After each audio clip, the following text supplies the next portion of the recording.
जय हिंद दोस्तों, मेरा नाम है रजा अंसारी। 2014 के बाद तो लोगों ने इस तरह के सवाल पैदा कर दिए कि जिन लोगों ने इतिहास की किताबें पढ़ी है, पढ़ाई है, उनके मन में भी सवाल पैदा कर दिए। भारतीय जनता पार्टी को सबसे ज्यादा अगर किसी चीज से दिक्कत है तो उन इतिहासों से है, जिस इतिहास में कांग्रेस ने भारत के लिए स्वर्णिम काल दिखाए हैं, भारत के लिए वो सब किया है जो पिछले 2014 से प्रधानमंत्री नरेंद्र मोदी अपने जुमलों में सिर्फ करते आए हैं। प्रधानमंत्री नरेंद्र मोदी चाहे नेहरू को जितना कोस ले, मगर नेहरू जैसा विजन प्रधानमंत्री नरेंद्र मोदी के पास नहीं है, और ना ही भारतीय जनता पार्टी के पास है, और ना ही भारत के किसी भी प्रधानमंत्री के पास नेहरू जैसा विजन है। आपको बता दें कि प्रधानमंत्री नरेंद्र मोदी और जितने भी नेता है भारतीय जनता पार्टी के, चाहे वो अमित शाह जी हो या फिर राजनाथ सिंह जी हो, ये तमाम लोग जो है कई सवाल पूछते रहते। इनका पहला सवाल ये होता है कि नेहरू की जगह अगर पटेल प्रधानमंत्री होते तो भारत किसी और शिखर पर होता, भारत किसी और बुलंदी पर होता। इनका जो दूसरा सबसे महत्वपूर्ण सवाल है वो सवाल ये होता है कि अगर गांधी जी चाहते तो भगत सिंह को फांसी से बचा लेते। और अब एक और नया सवाल पैदा हो गया है कि नेहरू जो है चाहते थे कि बाबरी मस्जिद बने, और बाबरी मस्जिद सरकार का पैसा था, सरकार के पैसे से वो बनाना चाहते थे, मगर पटेल ने रोक दिया। और पटेल ने जब बाबरी मस्जिद के लिए फंड रोक दिया तो फिर उसके बाद जो है नेहरू जी ने गुजरात के सोमनाथ मंदिर में जो सरकारी पैसे से मंदिर बनने वाला था, उस मंदिर के लिए उन्होंने जो है पैसा देने से भी मना कर दिया है। यह बयान इसलिए जरूरी है क्योंकि राजनाथ सिंह ने वडोदरा गुजरात में एक बयान दिया है। उस बयान में उन्होंने कहा है कि नेहरू सरकारी पैसे से बाबरी मस्जिद बनाना चाहते थे, और इसीलिए जो है पटेल जी ने उनको रोक दिया था। और पटेल ने कहा था कि आप जो है सरकारी पैसे से बाबरी मस्जिद मत बनाइए, जिसके बाद जो है नेहरू और पटेल के बीच में जो है रिश्ते खराब हो गए, और इसलिए नेहरू ने जो है सोमनाथ मंदिर में लगने वाले सरकारी पैसे को भी रोक दिया था। जब पंडित जवाहरलाल नेहरू बाबरी मस्जिद के मुद्दे पर सरकारी खजाने से पैसा खर्च करने की बात जब उन्होंने छेड़ी थी, सरकारी खजाने से पैसा खर्च करके बाबरी मस्जिद बनवाई जानी चाहिए, उसका भी विरोध यदि किसी ने किया था तो गुजराती मां की कोख से पैदा हुए सरदार वल्लभ भाई पटेल ने ही किया था। मेरे भाई,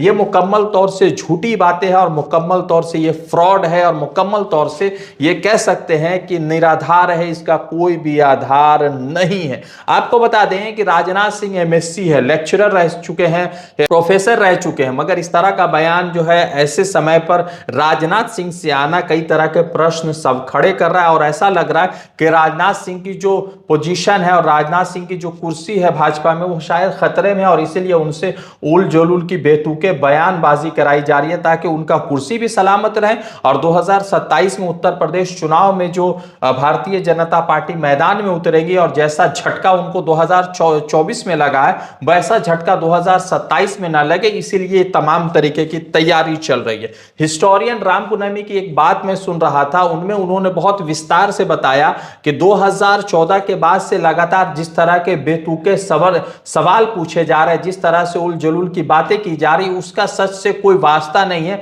और हिस्ट्री को लगातार ये कहते हैं कि गलत तरीके से पढ़ाया जा रहा है। आपको मालूम होगा कि 1992 के में ही बाबरी मस्जिद का विवाद शुरू हुआ था। 1992 6 दिसंबर को बाबरी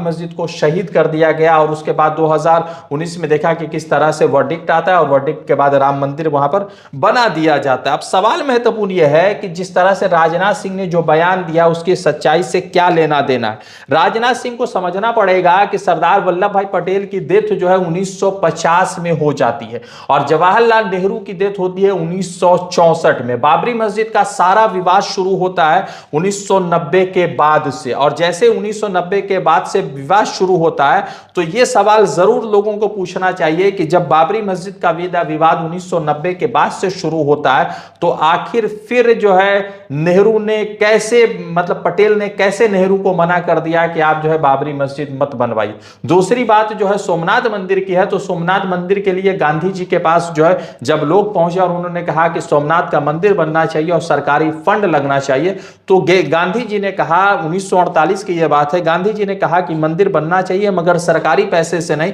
बल्कि लोगों से दिए गए चंदे से बनना चाहिए। और इसी जमाने में 1948 में सोमनाथ मंदिर के लिए ट्रस्ट बनाया गया, और उस ट्रस्ट में चंदा इकट्ठा किए गए, और उसी चंदे के पैसे से सोमनाथ मंदिर को बनाया गया। तो ये कहना है कि बाबरी मस्जिद नेहरू बनवाना चाहते थे, पटेल ने रोक दिया, ये बिल्कुल निराधार है, इसका सच्चाई से कोई लेना देना नहीं है और ये मुकम्मल तरीके से झूठ परोसा गया। और राजनाथ सिंह जैसे लोगों जब ये झूठ परोसने की कोशिश करते हैं तो मन में एक सवाल पैदा हो जाता है कि जो लोग एमएससी करके आए, जो प्रोफेसर हैं, वो इस तरह की झूठी बातें जो है क्यों फैला रहे हैं। आपको बता दें कि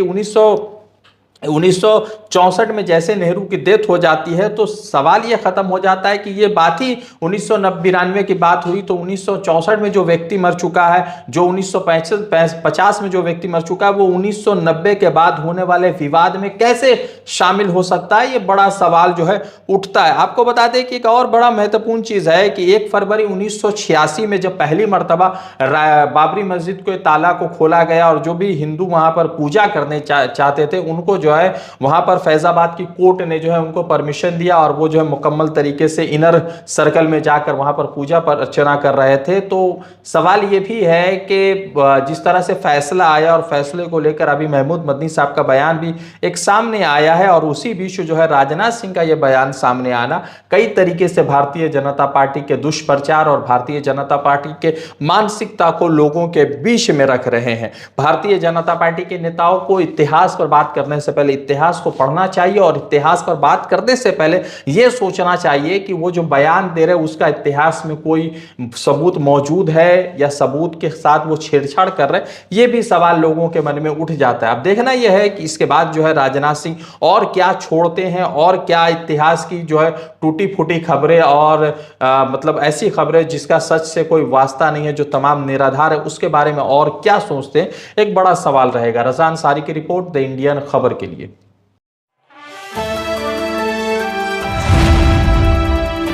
द इंडियन खबर, सच आपके सामने।